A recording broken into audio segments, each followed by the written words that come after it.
Hii ni Mbanasi Radio na mimi ni Salome Mlai. Pita mtandaoni. Bado nipo ukurasa wa Instagram wa Millard.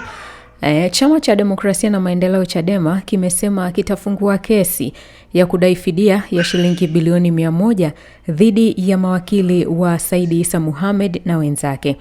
Hayo yamesemwa Juni 23 mwaka 2026 na wakili wa Chadema Dr. Rugemeleza Nshala nje ya mahakama baada ya kuahirisha kwa kesi mpya ya mgawanyo wa mali iliyofunguliwa na Said ambaye ni makamu mwenyekiti mstaafu wa Chadema Zanzibar.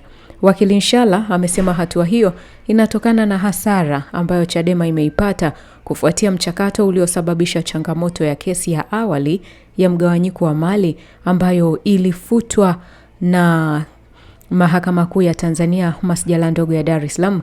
Katika kesi ya leo imeahirishwa hadi Julai 7 mwaka 2026. Iliyofunguliwa na Said Issa pamoja na wenzake wakiwa wameshtaki bodi ya wadhamini ya Chama cha Demokrasia na Maendeleo Chadema pamoja na Chadema wakitaka kuhusiana na ishu ya mgawanyo wa mali za chama hicho. Siku ya leo ilikuja kwa ajili ya kutajwa, lakini pia imeahirishwa mpaka tarehe 6 ya mwezi wa 7. Lakini ndani ya mahakama wakili wa Chama cha Demokrasia na Maendeleo Chadema Rugemeleza Nshala anasema kuna jambo la ajabu ambalo lilitokea baada ya mawakili wa Said Issa na wenzie kutaka mahakama itoe zuio la mali, ambapo wao wanasema sio jambo ambalo liwaleta siku hiyo, na hata hivyo jaji ambaye anasimamia kesi hii hakukubaliana na ombi hilo. Leo tarehe 23 ya mwezi wa 6 mwaka 2026 katika Mahakama Kuu ya Tanzania masjala ndogo ya Dar es Salaam kulikuwa na shauri mbele ya Jaji Mbagwa kesi ya Said Issa Mohamed na Ahmed Rashid dhidi ya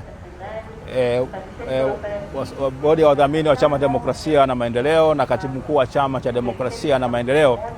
Haya yalikuwa ni maombi madogo ambayo yanahusika na lengo la Said Issa Mohamed na mwenzake kupata amri za zuio kwa wadhamini wa Chama cha Demokrasia na Maendeleo na vile vile kwa katibu mkuu wa Chama cha Demokrasia na Maendeleo.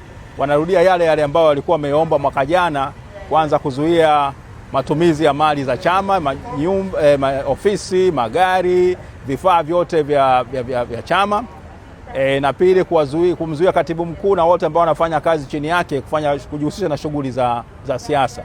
Sasa tarehe ya leo ilikuwa imepangwa na mahakama kwa ajili ya kutajwa kwa shauri hili. Sasa ajabu yake ni kwamba tumeingia mahakamani,